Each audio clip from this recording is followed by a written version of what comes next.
sejam todos bem-vindos a mais um Cenário Entrevista, mas antes de eu apresentar o nosso convidado de hoje, eu quero te fazer um convite. Acesse aí as nossas redes sociais e fica por dentro de tudo que acontece aqui no Cenário. Agora eu vou te apresentar o nosso convidado de hoje. E o nosso convidado de hoje é o Dr. Jorge Cabral Neto. Ele é formado pela Universidade Federal do Amazonas, tem residência em cirurgia geral pela Fundação Hospitalar do Distrito Federal, residência em cirurgia plástica pela Universidade Federal da Bahia, especialização em microcirurgias, reconstrução, queimaduras e feridas complexas pela Universidade de São Paulo. Atualmente é diretor científico do Hospital de Queimados no 28 de agosto e presidente eleito da Sociedade Brasileira de Cirurgia Plástica Seccional Amazonas. Dr. Jorge Cabral Neto, seja muito bem-vindo ao Cenário Entrevista. Muito obrigado.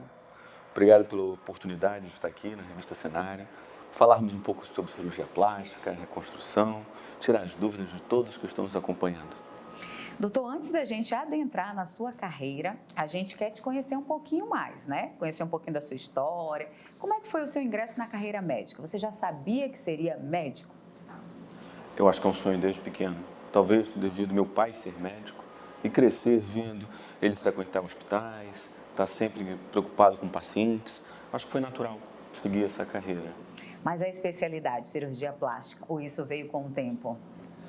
Eu acho que desde que eu entrei na faculdade eu sabia que ia ser cirurgião. Eu sempre gostei de estar no centro cirúrgico, dessa parte mais ativa da cirurgia. Agora, a escolha pela plástica foi com o tempo.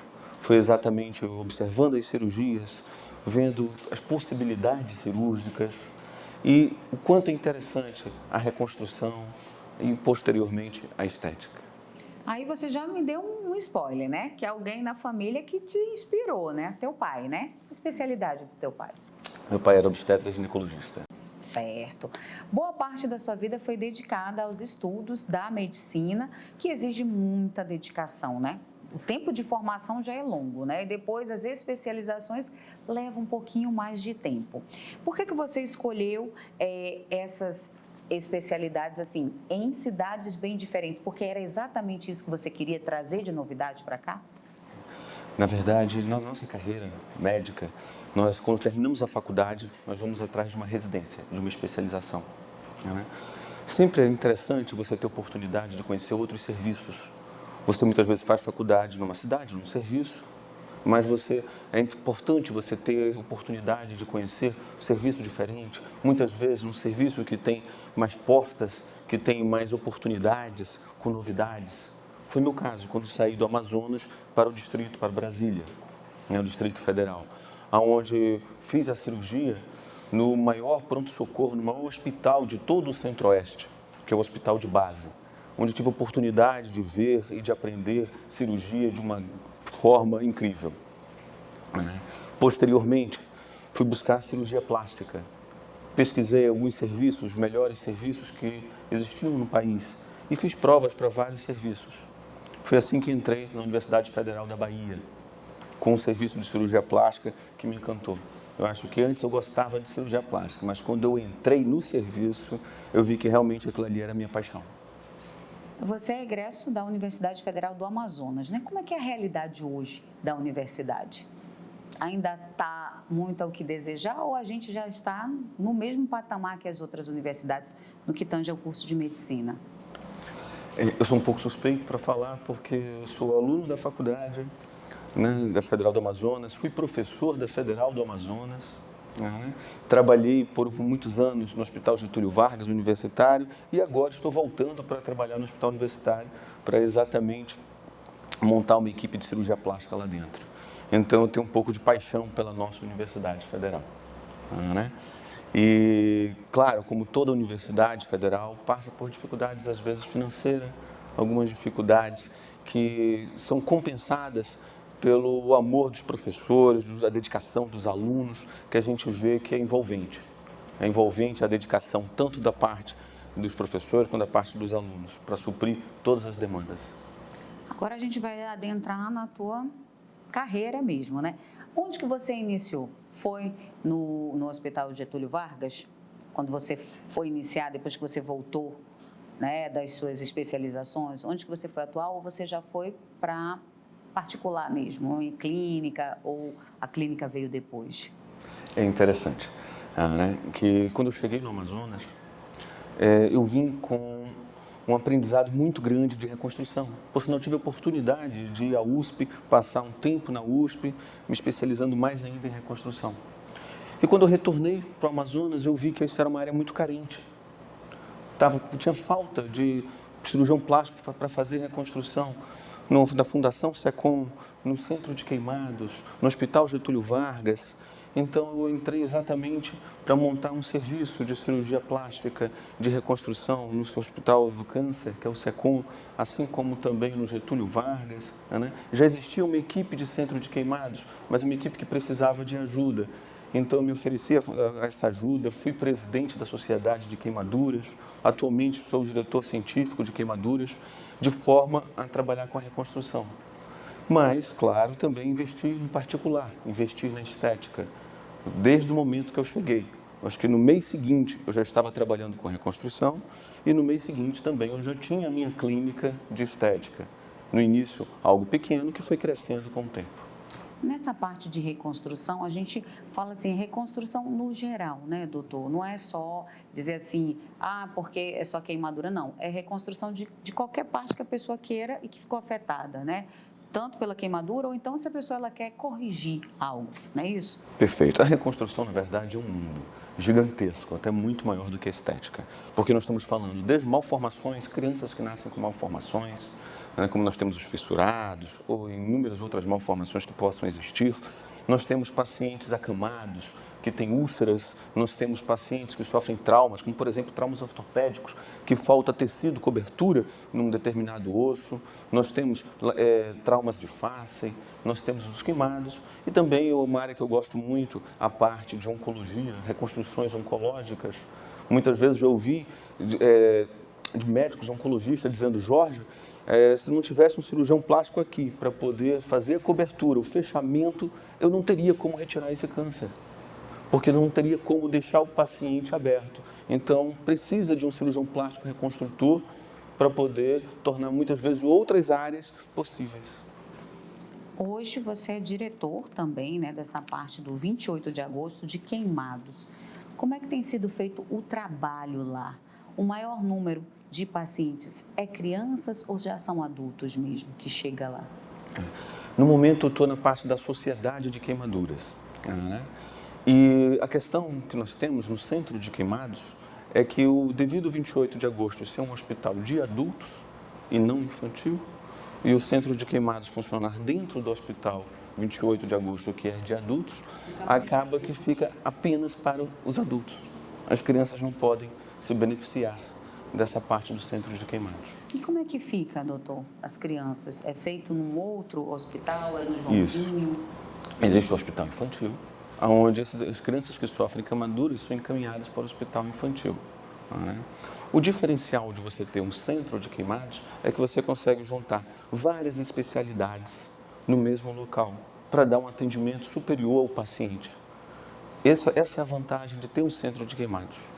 Doutor, eu queria que você falasse um pouquinho sobre a parte da reconstrução da mama especificamente. A gente está no Outubro Rosa e a gente precisa falar disso porque o Amazonas, infelizmente, figura, né, com um grande número ainda. Não é o campeão ainda de câncer, graças a Deus, de mama, mas é o segundo lugar porque o de colo de útero é o que mais acomete as mulheres aqui do nosso estado. E a gente sabe o quão é difícil, né, conseguir, né, fazer essa reconstrução, que a gente sabe que é lei agora, né, mas que é difícil por causa da fila, né? Perfeito. Tem algum trabalho? Sim. Por sinal, tocaste num assunto que é do meu maior interesse, que é justamente as cirurgias mamárias. Talvez até por eu ter me dedicado tanto à reconstrução de mama no Hospital do Câncer e depois no meu particular também. Né? E essa minha dedicação talvez tenha vindo por causa da carência, da falta de profissional aqui em Manaus que oferecesse essa reconstrução mamária, seja no público, seja no particular, mas principalmente no público. Então, realmente, quando eu cheguei, eu vi uma fila muito grande de mulheres. Mulheres, então, que, por sinal, não sabiam da possibilidade sequer de uma reconstrução imediata. Muitas não sabiam nem que tinham direito a uma reconstrução mamária. Então, houve também um trabalho para poder esclarecer as pacientes, levar essa orientação a elas. E juntamos a equipe de mastologia com a cirurgia plástica.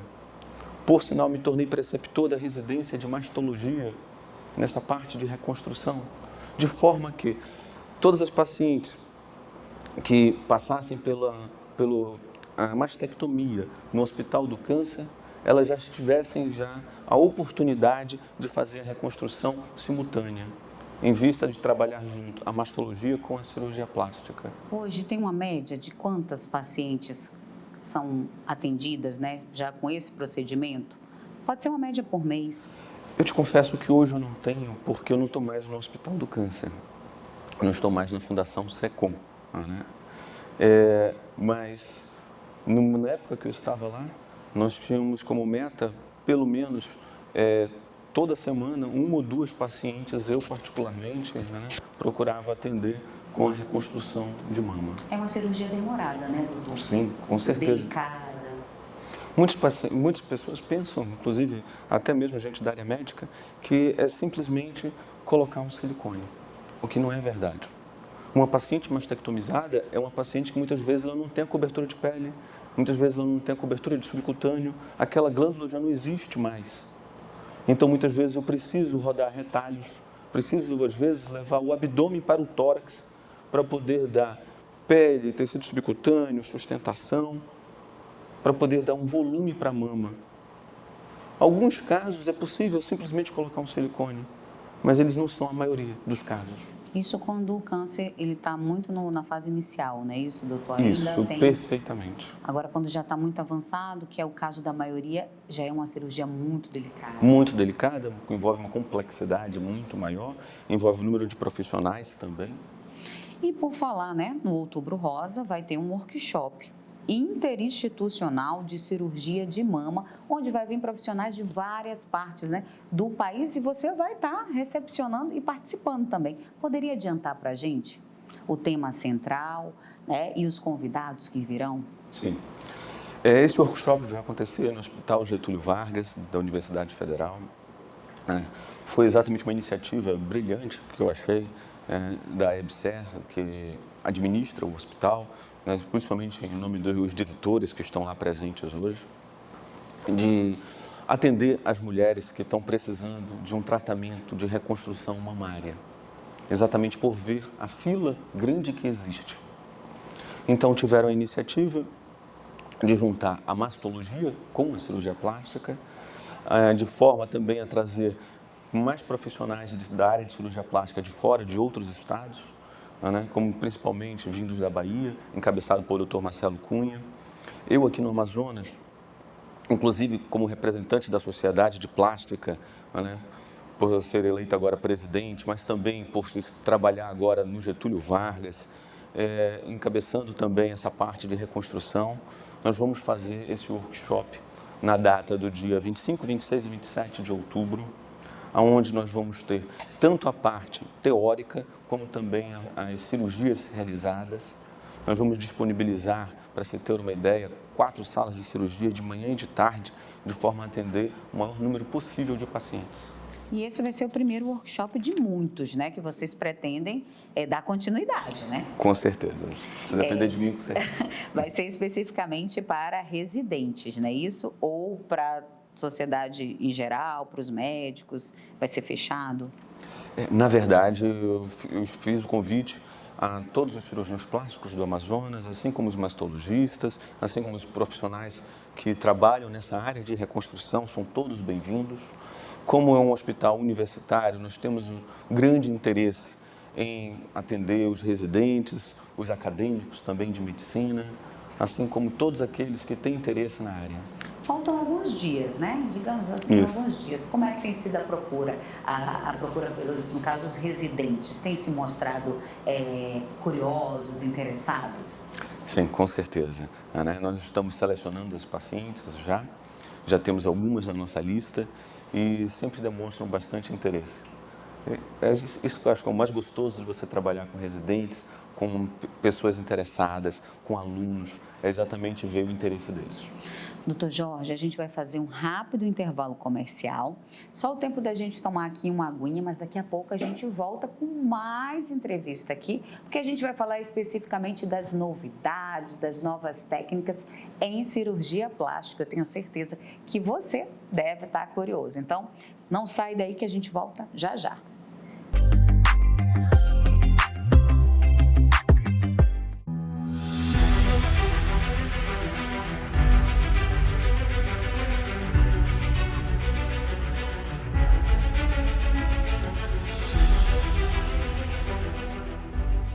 Responsabilidade, jornalismo profissional pautado na técnica, a Rede Cenarium cumpre a missão de falar da Amazônia para o mundo. Com uma equipe de profissionais capacitados e comprometidos com a qualidade da informação, a revista Cenarium conquistou a certificação da ISO 9001, se tornando a primeira revista eletrônica de notícias com selo de qualidade. A revista física também possui o selo internacional normalizado para publicações seriadas, o ISSN.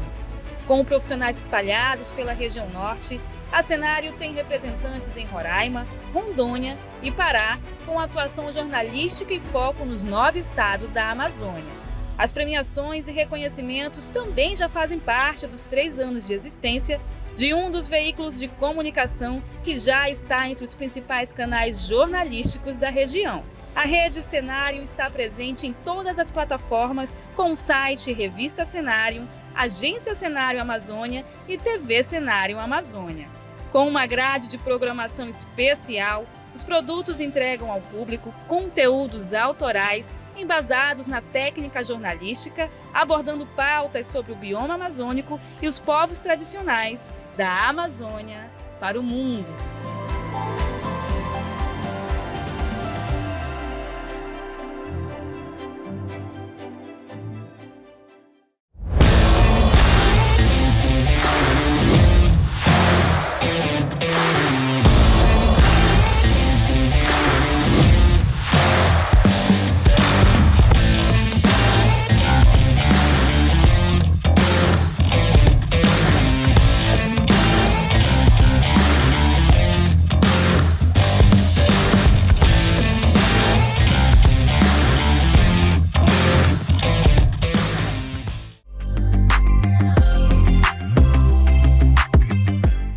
De volta com mais um bloco de entrevista e hoje o Cenário Entrevista recebe o médico cirurgião plástico Jorge Cabral Neto. No bloco anterior, nós falamos sobre o início, da carreira dele e adentramos, inclusive, no primeiro workshop que vai tratar de reconstrução mamária. Não foi isso, doutor? Perfeito. E agora a gente vai falar das novas técnicas, tudo sobre cirurgia plástica.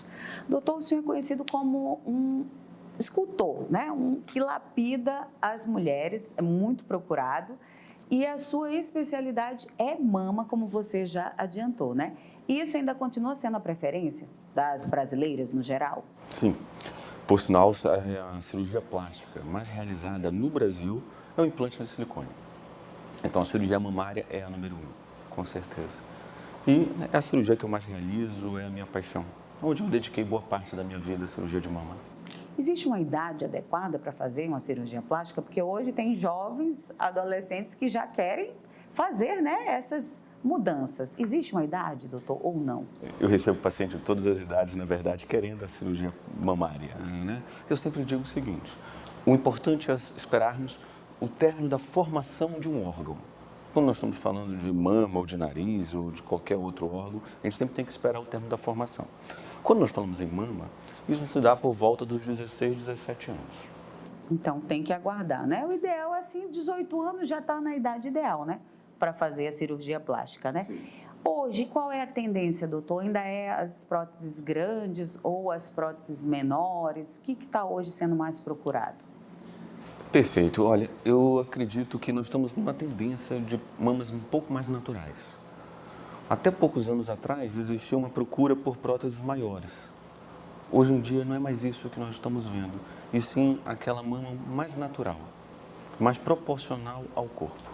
qual é a orientação? O paciente chegou, né, no seu consultório, qual é a orientação que você dá? Olha, porque às vezes a pessoa chega e quer fazer tudo.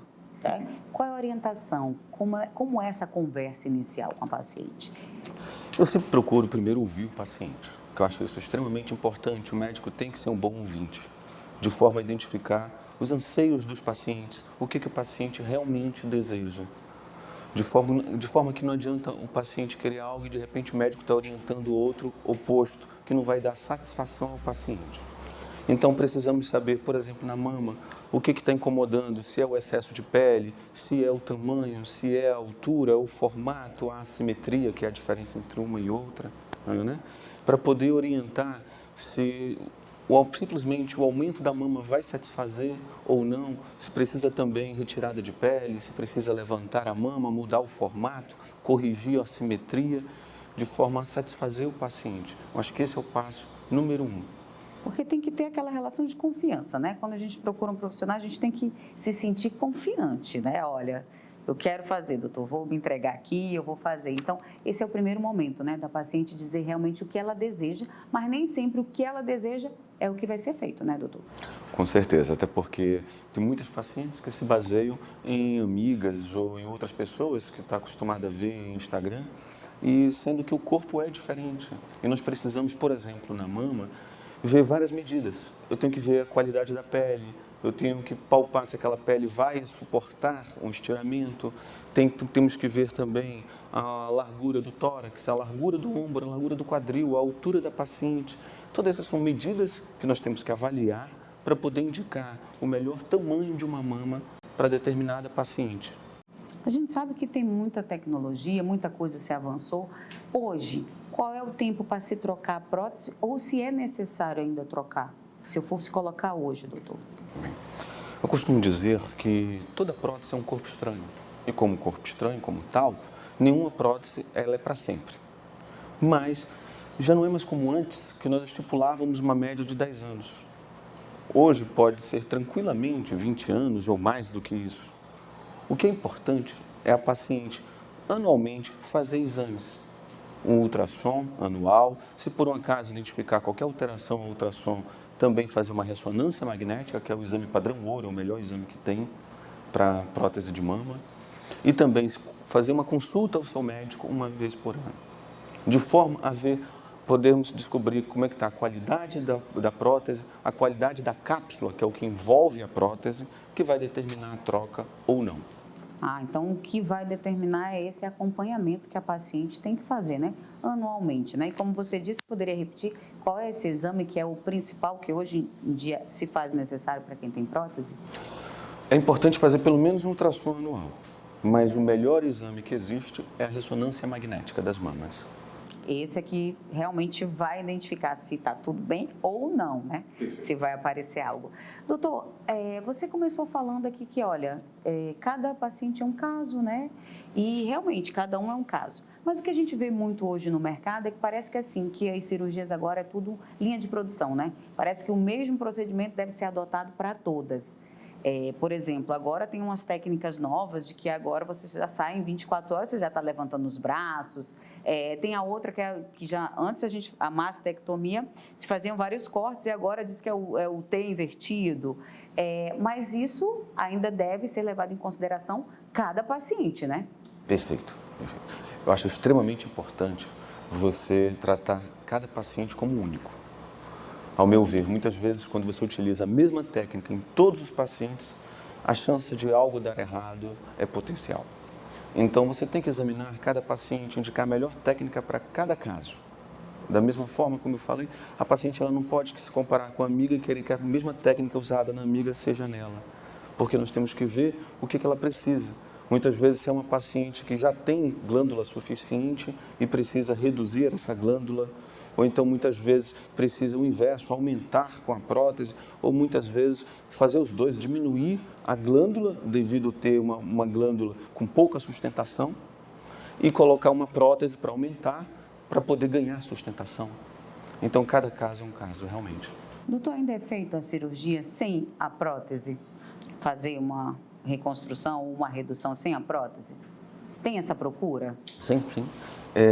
Por sinal, quando a paciente ela tem tecido suficiente, né, e é um tecido de boa qualidade, com boa sustentação, eu dou essa opção para a paciente. Vai ficar natural, né? Perfeito, para poder fazer sem prótese de silicone.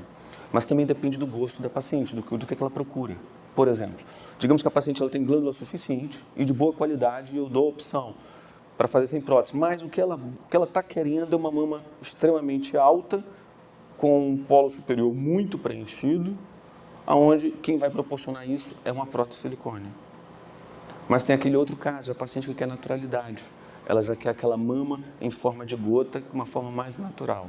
Então, ela vai ficar feliz apenas com a mamoplastia com a glândula, sem silicone.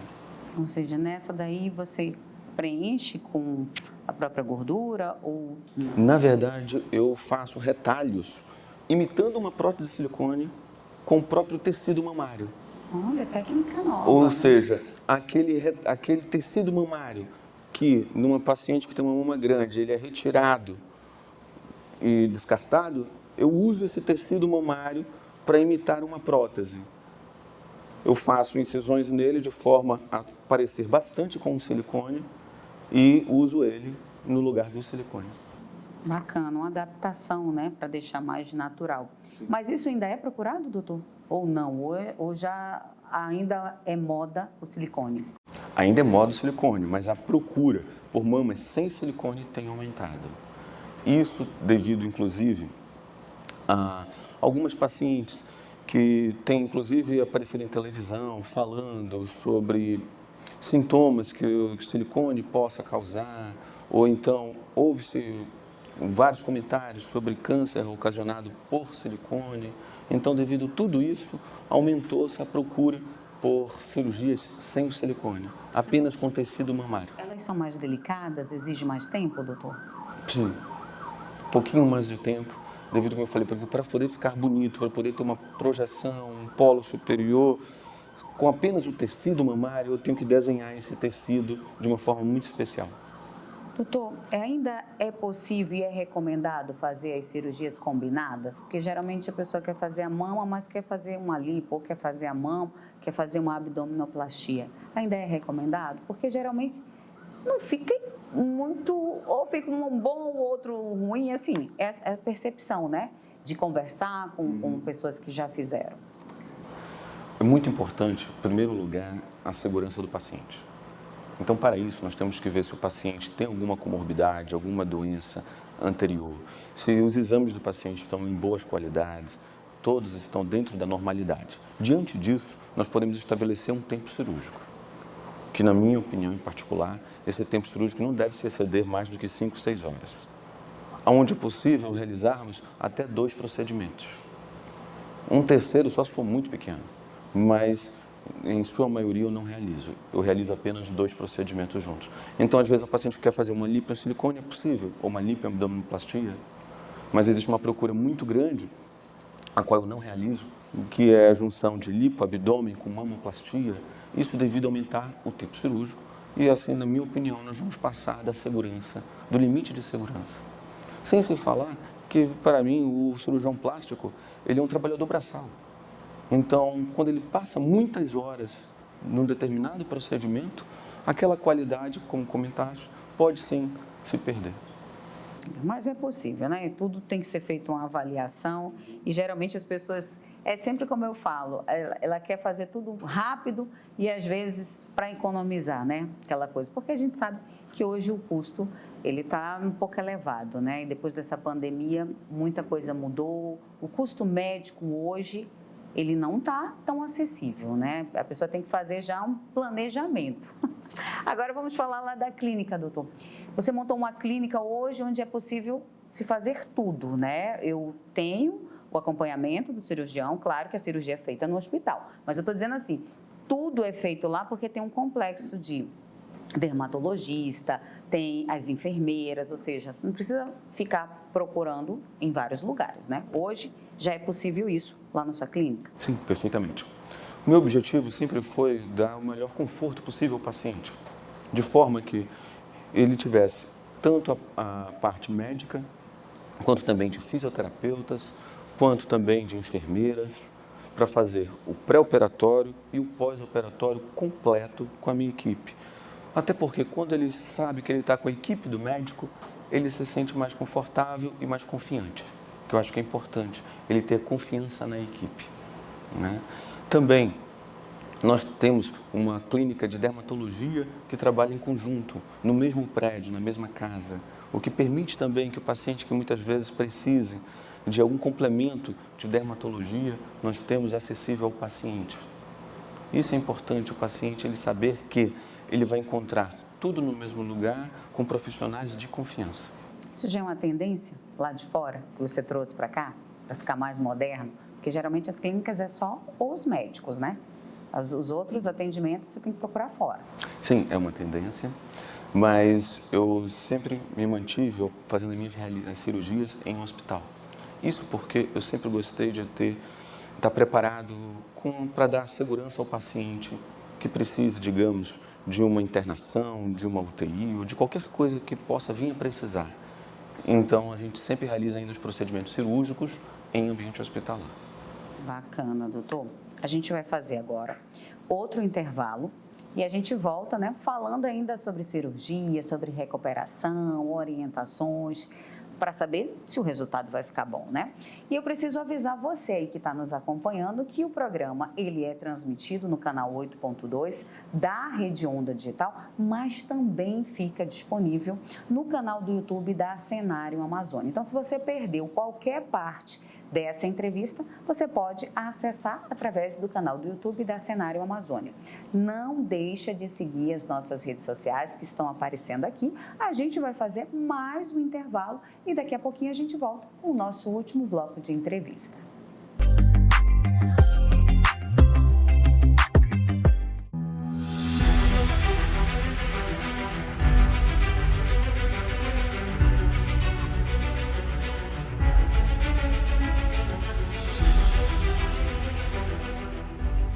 Responsabilidade, jornalismo profissional pautado na técnica, a Rede Cenário cumpre a missão de falar da Amazônia para o mundo.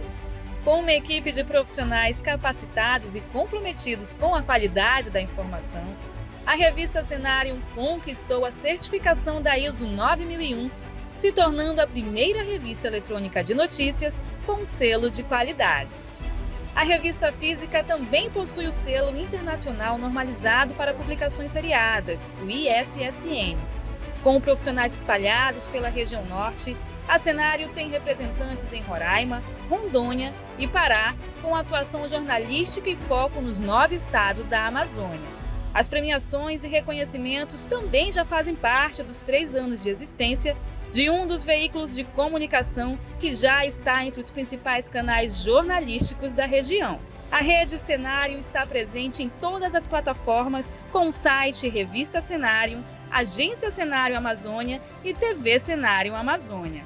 Com uma grade de programação especial, os produtos entregam ao público conteúdos autorais embasados na técnica jornalística, abordando pautas sobre o bioma amazônico e os povos tradicionais da Amazônia para o mundo.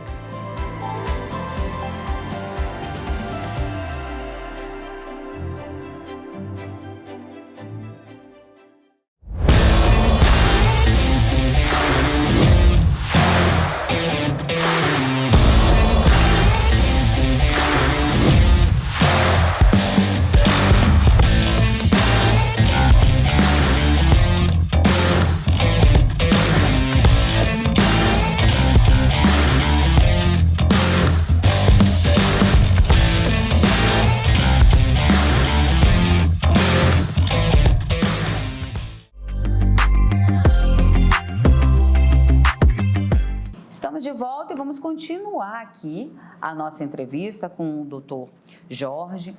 Doutor, a gente estava falando, né, sobre procedimentos, né, e mais assim, ficou para a gente comentar sobre recuperação, né, que é importante a pessoa cumprir as orientações do médico, né, porque depois reclama do resultado, né, mas a gente também quer falar sobre essa parte do psicológico mesmo do paciente. Então, vamos por parte? Vamos falar agora, realizada a cirurgia, O que ele deve levar em consideração, o paciente? Primeiramente, eu acho que o paciente ele tem que se programar também para o pós-operatório. Às vezes a paciente ela se programa para o ato cirúrgico, mas ela não realiza uma programação de vida para o pós-operatório que é necessário. Muitas vezes, dependendo da cirurgia, é necessário um certo resguardo, se afastar das atividades por um tempo. Então, ela tem que estar preparada para isso. Algumas cirurgias, eu já tive pacientes que disseram, doutor, a cirurgia não doeu nada, mas o fato de eu depender de ajuda de alguém para fazer algo, isso me incomodou bastante. Então, o paciente tem que estar preparado para esse pós-operatório. Seguir todas as orientações. Minhas pacientes fazem fisioterapia, fazem drenagem, tem que usar cintas, tem que usar sutiãs de pós-operatório. Nesse calor então, danado, tem que perfeito, perfeito. Ainda tem a questão do calor, mas é necessário, então tem que se preparar para isso, sim. Tem que se preparar para obedecer, né? Porque às vezes a pessoa quer fazer uma atividade física. Tem uma média para você retornar às suas atividades físicas, assim, no geral? Depende. Por exemplo, as pacientes às vezes que operam somente mama, né? Elas voltam logo para a academia, mas para malhar exclusivamente membro inferior, né? Com restrição de não poder malhar membro superior, não poder malhar braço, mas membro superior tranquilamente.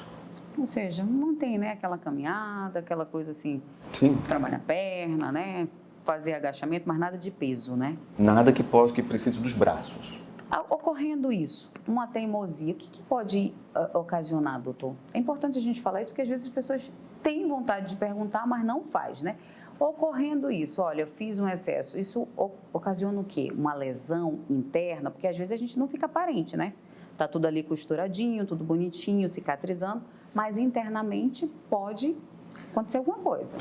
A nossa preocupação, muitas vezes, em primeiro lugar, da essência, que é abrir pontos, abertura de pontos, né?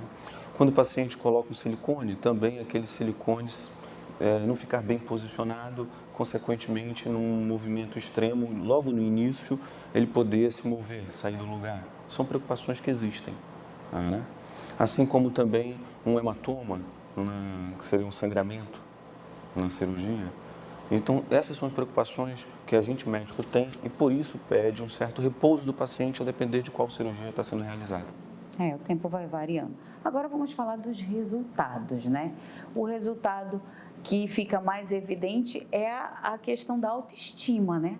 Das pacientes em geral, né, doutor? Você poderia falar um pouquinho sobre isso? Isso mesmo. Muita gente, quando ouve falar sobre cirurgia plástica, pensa nas mudanças físicas que acontecem. Sendo que, na minha opinião, o mais importante, o número 1, é a mudança psicológica, que é a mudança de autoestima, de autoconfiança das pacientes. As declarações são muito bonitas. Nós, por sinal, temos nas nossas redes sociais uma série que nós chamamos de depoimentos de pacientes, né? É onde elas podem dar o depoimento delas, gravam vídeos falando sobre a mudança que a cirurgia plástica trouxe para a vida delas.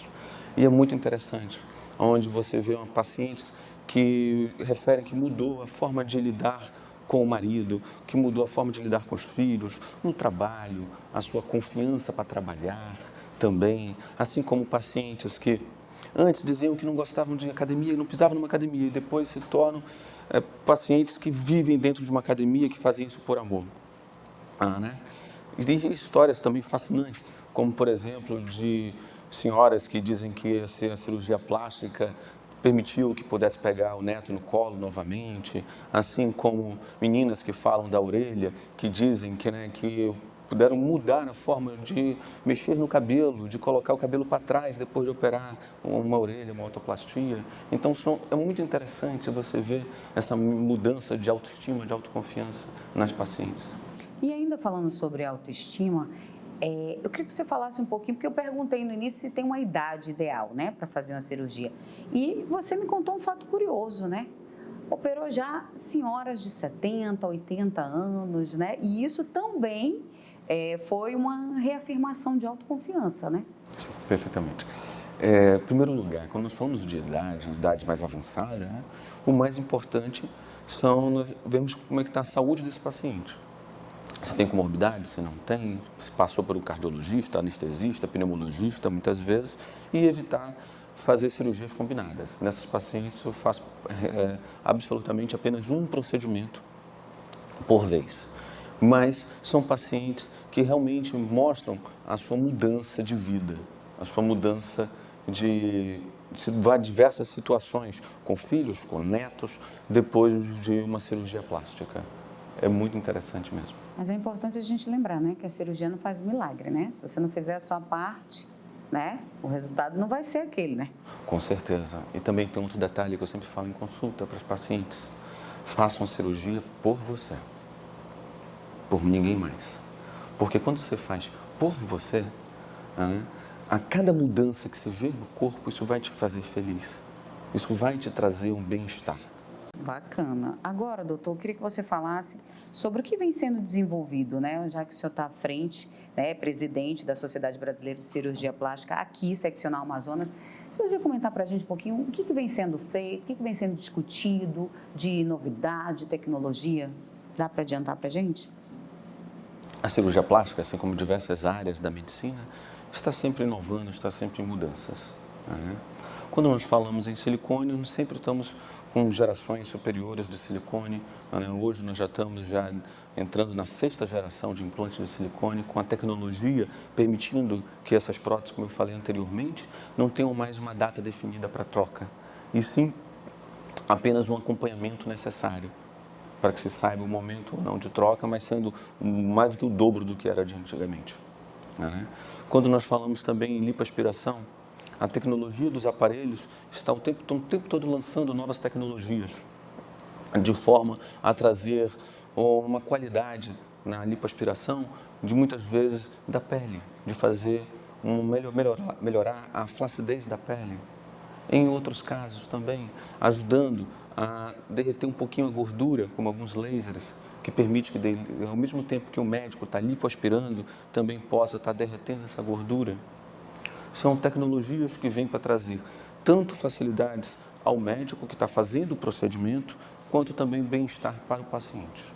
A gente falou que cirurgia não é linha de produção, mas o que eu tenho observado muito é, assim, as cirurgias, né, de nariz, acho que está todo mundo ficando igual, né, doutor? Isso é uma técnica que está sendo aplicada a todo mundo, né? E eu tenho reparado isso, né? Toda mulher tem vontade de mexer em tudo, e se deixar a gente mexe em tudo mesmo, até no nariz, mas eu tenho observado. E eu acho que isso é porque cada um tem um perfil de rosto, né? E aí eu queria que o senhor comentasse um pouquinho em cima disso, porque eu até esqueci de fazer essa pergunta naquela... Essa é uma técnica que está agora, parece que é uma técnica turca, não sei de onde que trouxeram isso daí, mas eu sei que o nariz agora de todo mundo é igual. Eu confesso que, particularmente, a cirurgia plástica, na minha opinião, ela não é para ser igual para todo mundo. Tá? De forma que ela sempre tem que ser individualizada para cada caso, para cada proporção, tanto quando falamos de mama quanto falamos de rosto também. Não é raro o paciente chegar no consultório para uma avaliação de nariz e trazer a foto de alguém, né, de um ator, de uma atriz, e eu sempre digo, olha, não é bem assim. Nós precisamos fazer medidas matemáticas para o teu rosto, medir a certos ângulos em relação à columela com a boca, em relação à largura do nariz, do canto dos olhos, do comprimento do nariz, de forma ao comprimento da face. Então, a gente tem que fazer essas comparações de comprimentos, de medidas do rosto, do ângulo de cada pessoa, para que exatamente não fique todo mundo com o mesmo tipo de nariz. Porque, de repente, num rosto mais afilado pode ficar bonito, de repente, num rosto mais largo pode ficar feio. Ou seja, tem que ser feito esse estudo, né, doutor? Sim. Não é dizer que você quer fazer, chega lá, sai todo mundo igual. Parece que todo mundo entrou dentro de uma linha de produção e saiu, entrou numa forminha, né? E saiu todo mundo igual. Ainda falando sobre isso, doutor, hoje elas são menos invasivas, né? Essas cirurgias, porque antes a gente ficava muito machucado, né? Muito roxo, muito tempo para se recuperar. Hoje em dia, o que tem de mais moderno em técnicas assim para cirurgia assim facial, que envolve também o nariz? Eu acho que hoje em dia o que está se fazendo é, devido a individualizar o caso, você consegue perceber que tem pacientes que não precisam de tantas fraturas nasais, que não precisam de uma cirurgia tão agressiva. Você pode fazer uma cirurgia minimamente invasiva, com menos fratura, com menos lesões, para ficar mais proporcional àquele rosto. Mas tem alguns casos que ainda vão precisar, sim, que ainda vão precisar de inúmeras fraturas, vão precisar de enxertos de cartilagem, que vão precisar ainda de uma técnica um pouquinho mais agressiva. Não avançou, mas mesmo assim vai ser uma avaliação dependendo de cada paciente. Doutor, um dos objetivos do programa não é só a gente conhecer um pouquinho, né, da sua história, da sua trajetória profissional, mas também da gente conhecer um pouco mais, né, sobre opiniões de diversos assuntos. E a gente faz a mesma pergunta para todos os nossos convidados. Qual é a sua opinião sobre o cenário político nacional? Acho que o mais importante é não haver extremos. A minha opinião é que a gente acaba perdendo muito devido à polarização, seja da direita, seja da esquerda, e a falta de visão de um Brasil único, um Brasil junto, onde todos têm a ganhar ou a perder, dependendo dessa polarização. Quando a gente pensa todo mundo junto, no mesmo cenário, independente de ter diferenças, às vezes as pessoas têm diferenças de religião, têm diferenças de time de futebol, mas conseguem pensar e trabalhar juntas. E é isso que é importante, na minha visão, no cenário do Brasil. Certo. Antes da gente encerrar, a gente vai fazer aqui um rápido bate-bola. Eu vou falar uma palavra e você me diz o que ela representa para você ou o que ela significa nesse momento. É aquela coisa bem rapidinho. Medicina. Uma vida, uma paixão. Cirurgia plástica. Dedicação absoluta. Estética. É aquilo que eu sei que eu vou pro resto da vida estar junto. SUS. Uma forma de ajudar as pessoas e ao mesmo tempo aprender. Enquanto a gente está ajudando, a gente está aprendendo. Isso é importante. UFAM. É a minha escola, é a minha casa. Hoje mesmo passei lá e disse, olha, bom estar de volta aqui. Você tem um medo? A gente que tem filho, acho que depois que a gente tem filho, a gente passa a ter medo por eles, não mais pela gente. Um sonho? Uma vida tranquila, em paz e poder me dedicar à minha profissão e à minha família, só isso. Futuro? Envelhecer do lado da família, do filho, trabalhando. Amazônia. A Amazônia é o que nós temos, a floresta amazônica, a Amazônia é o que nós temos de melhor aqui na nossa região. Eu particularmente sou apaixonado. Voltei para cá e adoro estar no Rio, adoro estar na floresta, adoro curtir a Amazônia. Família. Tudo é o mais importante. Até para você ser um bom profissional, você tem que estar em paz e de bem com a família. Você tem que ter uma família estável para poder se dedicar por completo, de coração, para a profissão. Religião. Religião todos nós temos aquela voz que fala dentro da gente, aquela voz que a gente conversa com a gente mesmo. A religião, para mim, é isso, é o nosso interior. Tecnologia. A possibilidade de estar sempre melhorando. Quem é Jorge Cabral Neto? É difícil a gente se definir, né? Mas tá aí o desafio. Eu vou falar duas coisas. O médico e o pai. É como eu me vejo, é o que me vem na cabeça. Doutor Jorge, eu queria muito agradecer a sua disponibilidade de estar conosco aqui, compartilhando um pouquinho da sua história, da sua trajetória, falando das tecnologias que estão aí, né, para serem empregadas, tanto na reconstrução como na questão da cirurgia estética mesmo. Então, assim, a gente quer muito te agradecer. E se alguém tiver dúvida, você já aproveita, né, nos teus agradecimentos e já pode falar nas tuas redes sociais. Foi um prazer estar aqui. Sempre um prazer tirar as dúvidas de todos que têm interesse por cirurgia plástica. E quem tiver mais dúvidas, pode nos consultar nas nossas redes sociais, Clínica Dr. Jorge Cabral Neto, que sempre vamos estar à disposição. Obrigada, doutor, mais uma vez, viu? Obrigado pelo convite. Nós voltamos na próxima semana com mais um Cenário Entrevista. Lembrando que o programa ele é transmitido no canal 8.2 da TV Onda Digital e também na plataforma do YouTube da revista Cenário. Então, se você perdeu qualquer parte dessa entrevista aqui, vai lá no canal do YouTube da revista Cenário que você vai acompanhar toda essa entrevista, tirar as suas dúvidas e aproveita para seguir aqui as nossas redes sociais e ficar por dentro de tudo. A gente volta semana que vem. Tchau!